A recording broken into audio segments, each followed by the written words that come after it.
네, 이번에는 일본으로 가보겠습니다. 지난주 토요일 밤이었죠. 일본 후쿠시마현 앞바다에서 규모 7.3의 강진이 발생했습니다. 후쿠시마 하니까 뭐가 떠오릅니까? 바로 원전이 떠오르는 거 아니겠습니까? 그래서 이거 큰일 난 거 아니냐? 이런 걱정하는 분들이 많이 있었는데요. 자, 상황이 어떤지 일본 현지 연결해서 자세히 들어보겠습니다. 일본 도쿄대 대기해양연구소의 박진호 교수 전화로 연결하겠습니다. 나와 계시죠? 네, 안녕하세요. 네. 박진호입니다. 근데 지금 토요일 밤 이후에도 지금 여진이 계속되고 있다는 보도가 있던데 맞습니까, 교수님? 예, 맞습니다. 오늘 아침에 아침 6시에도 네. 규모 4 정도의 여진이 발생했고요. 앞으로도 예. 당분간 계속 여진이 일어날 것 같습니다. 그때 그 토요일 밤에 그럼 교수님은 도쿄에 계셨던 거고요. 예, 맞습니다. 도쿄에서도 그러니까 강하게 느낄 정도였다면서요, 지진이. 예, 예. 현지에서는 최대 진도 6 강이 관측되었고요. 네. 제가 거주하고 있는 도쿄에서는 진도 4가 관측되었습니다. 그러면 그러니까 체감 정도는 어느 정도였던 거예요, 도쿄에서는? 일반적으로 진도 4라고 하면은 호텔 로비에 천장에 매달려 있는 샹들리에가 심하게 흔들리거나 아니면 책상 위에 탁상시계 넘어지기도 하는 그런 정도의 진동이죠. 예, 그래요.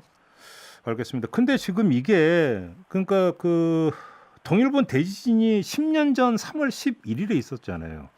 예, 맞습니다. 근데 이 동일본 대지진의 여진이라고 하는 이야기가 나오던데 맞습니까, 교수님?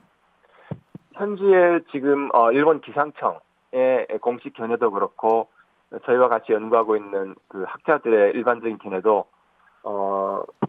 대지진의 여진이 분명하다 이런 견해가 우세합니다. 근데 여진이 10년 뒤에도 올 수 있는 겁니까? 사실은 이제 규모 8이나 9 그런 이상의 그런 거대한 지진의 경우에는 예. 여진이 수년 이상 지속된 경우가 꽤 있고요. 아시는 것처럼 2004년에 일어났던 인도네시아 스마트라 섬 앞바다에서 일어났던 지진 규모 9가 넘었죠. 네. 그 경우에도 수년 동안 큰 여진이 발생했던 적이 있었지요. 아, 그래요? 10년 걸려서 여진이 계속되는 경우가 있군요. 근데 지금 일부 학자는 이게 그 여진이 아니라 또 다른 대지진의 전진 아니냐 이런 분석을 내놓는 분도 있던데 이건 아닙니까? 벌써 한 10년 전에 거의 아주 규모 9 이상의 9 정도의 아주 많은 에너지가 벌써 방출되었기 때문에 예. 그 정도의 에너지가 다시 이제 축적되기 위해서는 또 많은 시간 동안 또 그런 에너지가 축적한 시간이 필요하기 때문에 네. 다시 그런 전조보다는 10년 전 지진의 여진으로 보는 것이 합리적인 것 같습니다. 아, 그래요. 그러면 이 여진은 언제까지 계속될 수 있는 거예요? 그러면 여진이라고 하면. 그래서 동일본 대지진이 발생했을 때 이후에 규모 7 이상의 여진이 발생한 것은 그저께 이틀 전에 일어났던 지진을 포함해서 11번째입니다. 예. 11번째인데 저희가 일본 쪽에서 좀 바라본 생각하는 것은 규모 7 이상의 동일본 대지진의 여진은 앞으로도 한 수년 이상은 더 지속될 가능성이 있고요. 그래요? 그리고 이틀 전에 발생했던 지진으로 인한 여진이 지금 현재 발생하고 있는 거잖아요. 예. 그 여진의 경우는 앞으로도 규모 3, 4, 5 혹은 6 정도까지 이상의 그 여진이 발생 확률은 최소한 1, 2주는 당분간 지속될 것 같습니다. 그래요. 자, 그러면 후쿠시마 원전 얘기를 좀 안 여쭤볼 수가 없는데 일단 지금 일부 물이 넘치고 했다라는 건데 이 심각성은 어느 정도로 지금 이야기가 되고 있습니까? 일본에서는? 저희도 보니까 이제 동경전력회사에 조사한 결과를 보니까 네.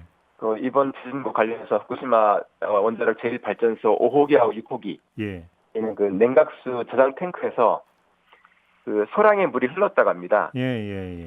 진동에 의해서. 예. 근데 이제 소량의 물이 흘렀지만 외부에는 유출되지 않았고 주변에 보면 또 방사선량을 측정하는 장치들이 있는데 그 장치에도 특별한 변화는 감지되지 않았다고 합니다. 아마도 그렇게 그다지 크게 염려할 상황은 아닌 것 같습니다. 아이고, 그렇다면 천만다행이긴 한데요. 근데 조금 전에 교수님이 말씀해 주신 대로 이후 여진에서 규모 7 이상의 여진이 또 올 수도 있다라고 말씀을 해 주시지 않았습니까? 예. 그럼 이게 좀 계속 안전하다고 볼 수는 없는 거잖아요, 그러면. 그렇죠. 100% 안전하다고는 볼 수 없고요. 예. 앞으로도 발생할지 모를 여진이 이번에 그 지진보다도 규모가 만약에 크지 않고 또 대규모 쓰나미를 동반하지 않는다고 하는 가정하에서 말씀드리면 앞으로 그 후쿠시마 원전 주변 영향에 미칠 가능성은 비교적 크지 않은데요. 말씀드린 것처럼 더 큰 지진이 오거나 그리고 쓰나미를 동반하는 그런 규모의 큰 지진이 왔을 경우는 원자력 발전소가 동부지방의 해안가에 주로 연결되어 있기 때문에 그렇죠. 결코 안전하다고 볼 수는 없겠죠. 이게 또 지진도 원래 종류가 여러 가지가 있지 않습니까? 예. 근데 그 지진의 그럼 그 여진으로 만약에 그 지금 분석하고 있는 게 맞다면 지진의 양상이라고 하는 것들도 예측이 가능한 거잖아요. 어떤 종류의 지진이 되는지도. 예. 이번 지진의 경우는 특히 이제 참고로 이제 2011년 동일본 대지진의 경우는 아주 얕았습니다. 그 진원지가 약 24km 정도밖에 안 됐는데 역단층이죠. 그 당시에도. 근데 이번에도 발생한 지진도 역단층이었지만 이번에는 이제 더 깊은 한 55km 정도의 깊이에서 발생했거든요. 그렇죠.